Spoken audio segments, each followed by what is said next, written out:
আসসালামু আলাইকুম ওয়া রাহমাতুল্লাহ। সুপ্রিয় শিক্ষার্থীবৃন্দ, আরকে নিউজ ও আমার ইউটিউব চ্যানেলের পক্ষ থেকে তোমাদের সকলকে জানাচ্ছি আন্তরিক শুভেচ্ছা। এই ভিডিও ক্লাসটি তৈরি করা হয়েছে 2025 সালের সপ্তম শ্রেণীর ইংরেজি প্রথম পত্র বই থেকে। এই পেজের সাথেই থাকবে, লাইক, শেয়ার, কমেন্ট করবে এবং ধারাবাহিকভাবে ইউনিট 1 থেকে ভিডিও ক্লাসগুলো তৈরি করা হবে। তোমরা নিয়মিত ভিডিও ক্লাসগুলো দেখবে। I am Mohammad Noor Mujahid Bishwas Reza, Assistant Teacher Sociology, Rotondea Rajinikanto Government Model High School, Kalukhali, Rajbari. English for today, Class 7, Unit 2, Lesson 2. Find your chapter. Page number 13 to 15. 13 থেকে 15। Listen to, find your chapter. 3 নম্বরে আছে listen and read. দেখো এখানে একটা ছেলে একটা মেয়ে কথা বলছে। তো রূপা বলছে, so Anand, we had a helpful class on dictionary, didn't we? যে আনন্দ, আমাদের কিন্তু খুবই একটা উপকারী ক্লাস হয়েছিল ডিকশনারির উপরে, তাই নয় কি? তখন আনন্দ বলছে যে ওহ ইয়েস, ভেরি হেল্পফুল, যে হ্যাঁ সেটা খুবই উপকারী ছিল। This is why I like Mrs Barua's class, এই কারণে আমি বেগম বড়ুয়ার ক্লাস বা মিসেস বড়ুয়ার ক্লাস খুবই পছন্দ করি। She is one of my favourite teachers, তিনি আমার অন্যতম একজন প্রিয় শিক্ষক। তো তখন রূপা বলছে, যখন 14 নম্বর পৃষ্ঠা রয়েছে, রূপা বলছে যে she is, I also like her very much, হ্যাঁ আসলেই আমিও তাকে খুব পছন্দ করি। And she is very organise, এবং তিনি হচ্ছে খুবই সাজিয়ে গুছিয়ে কথা বলেন। She knows how to make us work in groups and pairs, so we are never bore, তিনি জানেন যে কিভাবে আমাদেরকে হচ্ছে জোড়ায় জোড়ায় বা দলগতভাবে কাজগুলো করাতে হবে। এই জন্য আমরা তার ক্লাসে কখনো বোর ফিল করি না, ঠিক আছে, মানে খারাপ ফিল করি না। তারপরে দেখো আনন্দ বলছে, by the way I have another problem. আচ্ছা, আমার আরেকটা সমস্যা রয়েছে। Do you understand the table of contents at the beginning of a book? তুমি কি বইয়ের শুরুতে যে টেবিল অফ কন্টেন্টস থাকে, মানে সূচিপত্র থাকে বা ইন্ডেক্স থাকে, এটা সম্পর্কে তুমি কি জানো বা তুমি এটা বুঝতে পারো? তখন রূপা অ্যান্সার দিচ্ছে যে ইয়েস, যে হ্যাঁ আমি জানি।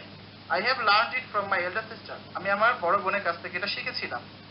I can try explain it to you if you like. তুমি যদি চাও আমি তোমাকে এটা বোঝাতে পারি, ঠিক আছে, তোমাকে কাছে এটা এক্সপ্লেইন করতে পারি। তখন আনন্দ বলছে, so nice of you, I really need it, যে হ্যাঁ অনেক ধন্যবাদ তোমাকে। তুমি 3 নম্বরে দেখো কি আছে, work in pairs, discuss when and how you can help each other with anything difficult in a lesson.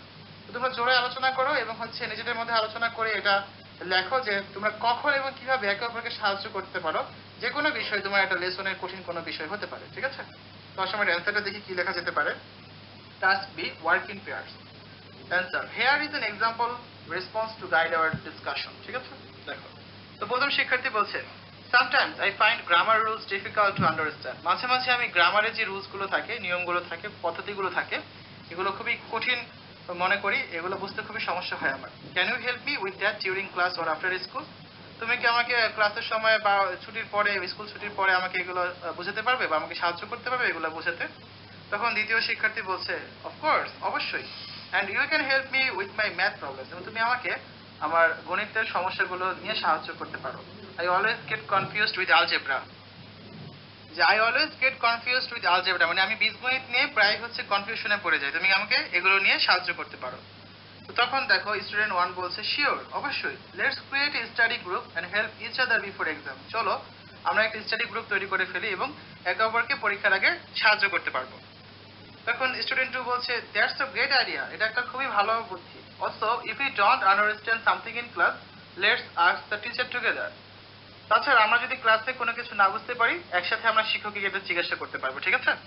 তাই হচ্ছে আমাদের অ্যাক্টিভিটি যেটা সেটা আলোচনা করলাম এখানে টেক্সট, তাই হচ্ছে আমাদের অ্যাক্টিভিটি যেটা সেটা আলোচনা করলাম এখানে টেক্সটটা জিনিস দিচ্ছি যে point two consider during discussion. তো এই ডিসকাশনের ক্ষেত্রে আমাদের যে বিষয়গুলো লক্ষ্য রাখতে হবে, identify subjects or topics where you or your partner needs help, অর্থাৎ আমাদের হচ্ছে সেই সাবজেক্টটা বা টপিকটা নির্ধারণ করতে হবে যেটা আমি বা আমার পার্টনার হচ্ছে বুঝি না, যেটাতে আমাদের সাহায্য প্রয়োজন। Number 2, discuss strategies like sharing notes, explaining concepts or practising together. এখানে হচ্ছে নোট শেয়ার করার ক্ষেত্রে বা কোনো একটা কনসেপ্ট বোঝানোর ক্ষেত্রে বা একসাথে অনুশীলন করার ক্ষেত্রে বিষয়গুলো নিয়ে হচ্ছে আমাদের আলোচনা করতে হবে। Number 3, emphasise the importance of team work and communication in learning, এবং এই আলোচনার মধ্যে আমাদের একসাথে কাজ করার যে একটা উপকারিতা রয়েছে টিম ওয়ার্কের বা কমিউনিকেশন শেখার জন্য যে দরকার, এটার প্রয়োজনীয়তা নিয়ে হচ্ছে আলোচনা করতে হবে।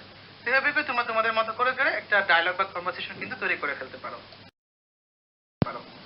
সি নাম্বারে যে কাজটা রয়েছে দেখো, read a content page of a book below individually and work in pairs to answer the questions that follow. এখানে দেখো টেবিল অফ কন্টেন্টস, কিছু কন্টেন্টস দেওয়া হয়েছে, যেমন ইন্ট্রোডাকশন, অন্য কালারটা দেখাই, দাঁড়াও এক minute. Introduction and American time to capsule, ঠিক আছে। তারপরে আছে কি হার্ট অ্যান্ড হোম, 15 পেজে রয়েছে, এটা essay by Robert Owen Butler. Hard at work 37 পেজে রয়েছে, essay by Charles Johnson. America at play 57 পেজে রয়েছে, essay by CNT Carey. Reason to believe 83 পেজে রয়েছে, essay by Roger রসেনবিয়ার।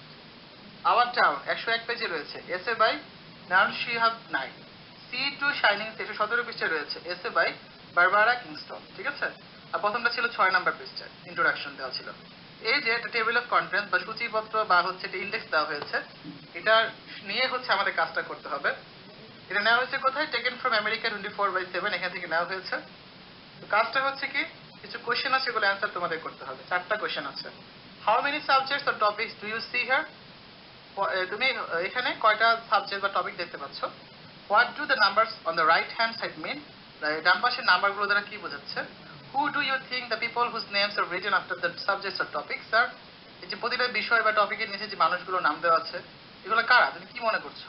Number 4, what is this topic or subject called? এই যে টপিকগুলো, সাবজেক্টগুলোকে এখানে কি বলা হচ্ছে? তো সেগুলো অ্যান্সার দেখি আমরা। Based on the table of contents image provided, here are the answer to the question. এই যে ছবিটা দেওয়া আছে, ছবিটা অনুযায়ী হচ্ছে আমাদের এখানে প্রশ্নগুলো উত্তর দেওয়া হচ্ছে। Question and answers. Number 1, how many subjects or topics do you see here? তুমি এখানে কয়টা সাবজেক্ট বা টপিক দেখতে পাচ্ছ? So there are 6 topics listed on the table of contents. এই যে দেখো, এটা হচ্ছে আমাদের শুরুতে ইন্ট্রোডাকশন, এবং এখানে কয়টা টপিক আছে? 1টা 2টা 3টা 4টা 5টা 6টা, ঠিক আছে। আর যদি আমরা ইন্ট্রোডাকশন সহ হিসাব করি, তাহলে আমাদের লিখতে হবে কয়টা? 7টা লিখতে হবে। এটা তোমরা একটু ক্লাসে শিক্ষকের সাথে কথা বলে নেবে। এরপরে দেখো কি আছে, আমার মতে এটা অ্যান্সার হবে কয়টা? 6টা, কারণ প্রথমটাতে ইন্ট্রোডাকশন টপিক আছে, এখানে 6টা ডিফারেন্ট টপিক নিয়ে আলোচনা করা হয়েছে। Number 2, what do the numbers on the right hand side mean? ডান পাশে নাম্বারগুলো লেখার কারণ কি, ওদের কি বোঝাচ্ছে? The number indicate the page number where each topic or essay begin. তো নাম্বারগুলো দ্বারা হচ্ছে পৃষ্ঠা নাম্বার বোঝানো হয়, যেখানে কোনো একটা টপিক বা রচনাগুলো শুরু হয়েছে। Number 3, who do you think the people whose name are written after the subjects or topics are? তুমি কি মনে করো এই মানুষগুলো কারা, যাদের নাম প্রতিটা সাবজেক্ট বা টপিকের পরে লেখা হয়েছে? Answer, the names mentioned after each topic are the authors of the essays. এই টপিকগুলোর নিচে যে মানুষগুলোর নাম রয়েছে, এরা সবাই হচ্ছেন কি এই রচনাগুলোর যে লিখেছেন, ঠিক আছে, রচয়িতা, মানে তারা হচ্ছে লেখক এই রচনাগুলো বা টপিকগুলোর। Last question, number 4, what is each topic or subject called? এই টপিকগুলো বা সাবজেক্টগুলোকে কি বলা হয়? এগুলো সবগুলোকে বলা হয় কি? The topic or subject are called content, এগুলো সবগুলোকে কন্টেন্ট বলা হয়, ঠিক আছে। আর এখানে যে কন্টেন্টগুলো রয়েছে, the topics or subjects are introduction and American time capsule, hearts at home, hard at work, America at play, reason to believe, our town, sea to shining sea. Okay, তো শিক্ষার্থীরা এই হচ্ছে আজকে আলোচনা। আমরা আগামী প্রিয় শিক্ষার্থীরা, নিশ্চয় ভিডিও ক্লাসটি ভালো লেগেছে। পরবর্তী মাল্টিমিডিয়া ক্লাস দেখার আমন্ত্রণ জানিয়ে এখানে শেষ করছি। আল্লাহ হাফেজ। তবে এই পেজের সাথেই থাকবে, লাইক শেয়ার কমেন্ট করবে, এবং আমার ইউটিউব চ্যানেলেও এই